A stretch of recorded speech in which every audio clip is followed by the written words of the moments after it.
Let me tell you something, at 72 years old, after surviving the loss of my husband, cancer, 2 surgeries, and a lifetime of building a home filled with love, I never imagined the deepest cut would come from the very child I raised with everything I had. It happened on a cold December morning. One sentence from my son shattered me more than any illness ever could. Christmas is better without you. 7 words. 7 knives. He said it with no hesitation. No guilt. No shame. And my response? Just one word. A single word that changed everything, a single word that led to his lawyer calling me in a panic. A single word that turned the entire situation upside down. Now, sit down with me. Because by the end of this story, you'll understand why sometimes revenge isn't fire, it's ice, served slow, calm, and devastatingly smart.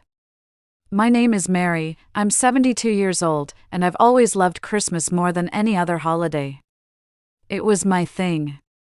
Baking cookies with my son, Thomas, hanging handmade ornaments, drinking cocoa next to the fire, these were traditions I clung to like sacred rituals. After my husband passed, those traditions were all I had left. But over the years, though mass visits became shorter, then optional, then rare, until eventually, he only came when he needed something. Especially money. He married a woman named Claire, who never liked me. I could feel it every time she stepped into my home. Her eyes darted around like she was assessing the place, always judging, always whispering into Thomas' ear later. But I ignored it. A mother forgives. A mother believes. A mother hopes. Oh, how foolish hope can make us. It was early December. I called Thomas just to ask if they wanted me to bring the cinnamon rolls his father loved. I had been making extra for them every Christmas for 40 years. He answered with a sigh. That sigh. That irritated. Why are you calling me sigh, Mom? He said. We've been meaning to tell you. Well. Christmas is better without you. Just like that. No warm-up. No explanation. Just a cold verbal slap. At first, I thought I misheard him. What? My heart thudded against my ribs. Did something happen?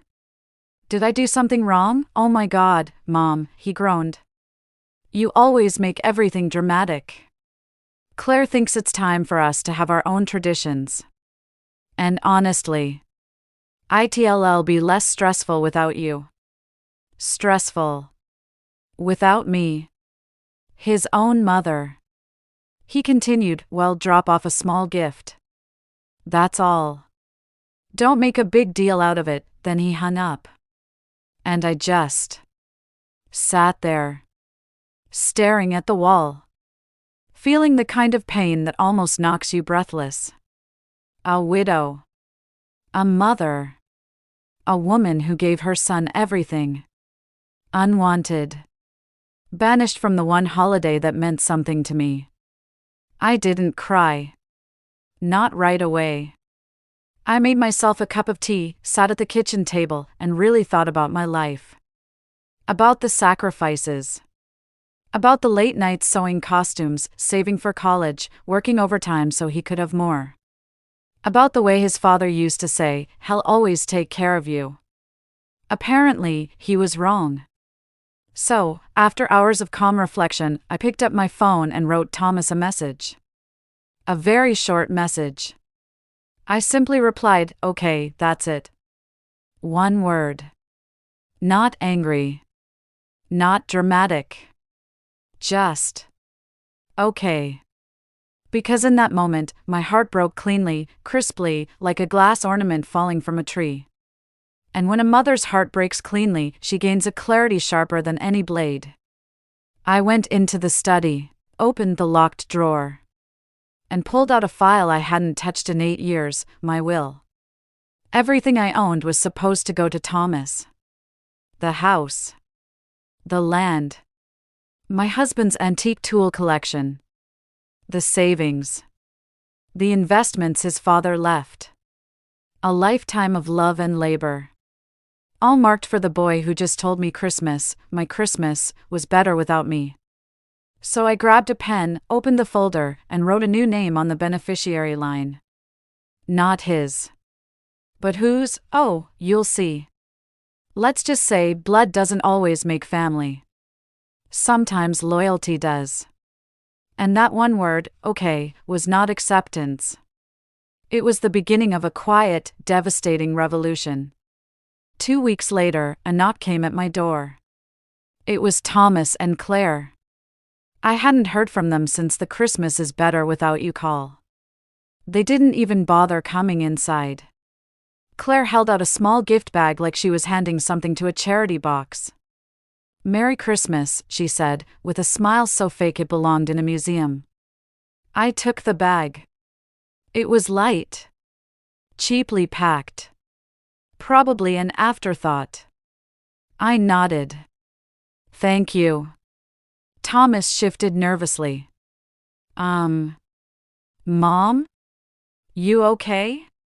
"You've been quiet." "Yes," I said simply. "Perfectly okay." They exchanged glances. Good. Let them wonder. The next day, Christmas morning, instead of crying alone, I did something different. I invited my neighbor's family, people who had always treated me kindly. We laughed. We cooked together. Their little girl helped me decorate cookies. And for the first time in years, I felt loved. Included. Seen. But while I was having a genuinely warm Christmas, Thomas and Claire were about to have the frostiest one of their lives. Because inside that cheap little gift bag they had given me was a mug that said, "World's okayest mom." How fitting. But what they received was far more shocking. 3 days after Christmas, my phone rang. Unknown number. I answered. "Hello, is this Mrs. Mary Thompson?" A male voice asked. "This is Attorney Daniel Wright. I'm calling on behalf of your son." Ah. It had begun. "Yes, I'm Mary. What is this regarding?" "Well, your son received a notice from the county clerk. It appears you've updated your will recently. He's concerned there may be a misunderstanding." A misunderstanding. Oh, the irony. "No misunderstanding," I said calmly. The lawyer hesitated. He asked me to call because, well, he assumed everything was left to him. But the new will indicates otherwise. "Yes," I said, sipping my tea. "I updated it, too." "Someone else?" "Yes." "May I ask why?" I smiled, though he couldn't see it. "Tell my son I simply followed his wishes. I'm not sure I understand. He told me Christmas was better without me."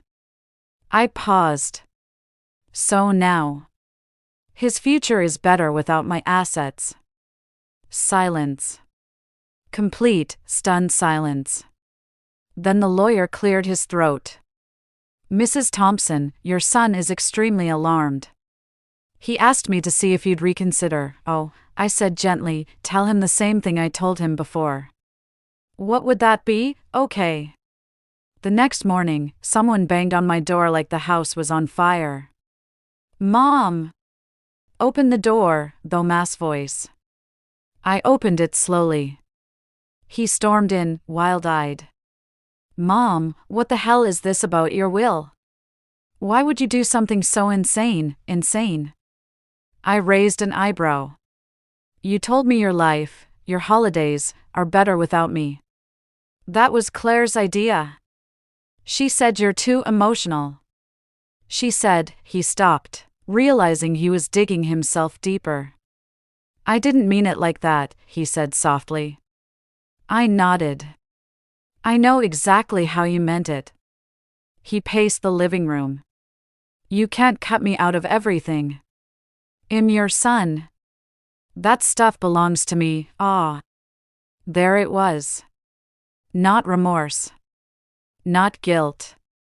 Not love. Greed. It belongs, I said, to the person who has shown me love, respect, care. He froze. So who did you leave it to? My neighbor's little girl, I said simply. He blinked. What? She brings me soup when I'm sick. Draws me cards. Calls me Grandma Mary. She loves me without judgment. Without conditions. I let that sink in. And you, I added, told me I ruined Christmas. He opened his mouth, then closed it again.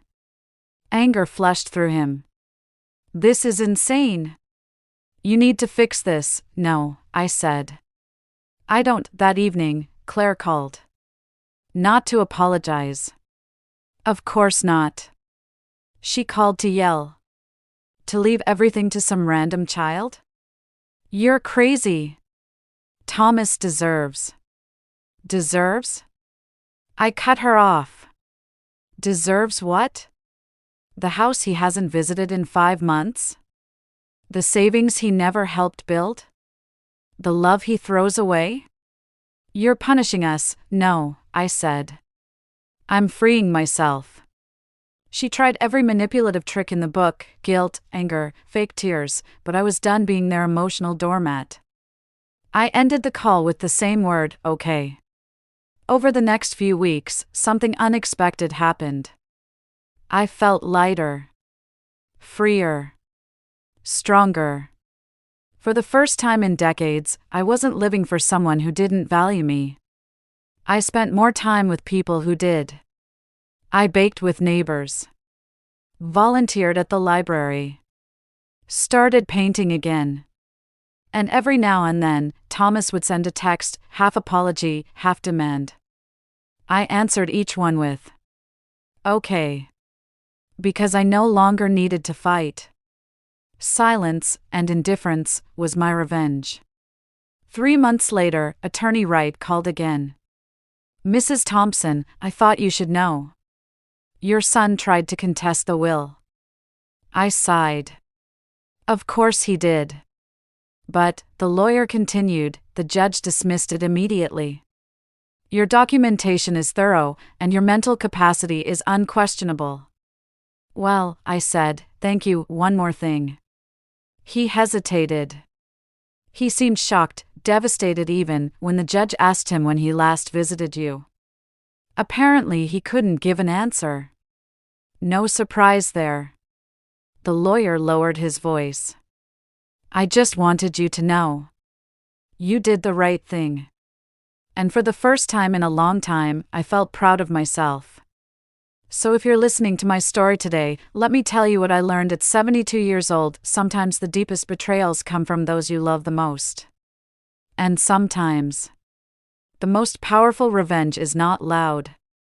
Not angry. Not dramatic. It's calm. Quiet. A single word spoken with absolute clarity. Okay. Okay. I'm done chasing people who don't value me. Okay. I'll protect my peace. Okay. I'll give my love to those who return it. Okay. I'll rewrite my life without you. If my son thinks Christmas is better without me, then he won't need me or my legacy when I'm gone. And trust me, that realization hit harder than any revenge I could have screamed. This is my story. My truth. My peace. And I hope whoever hears it understands, never underestimate a quiet mother. Her silence is where her power lives.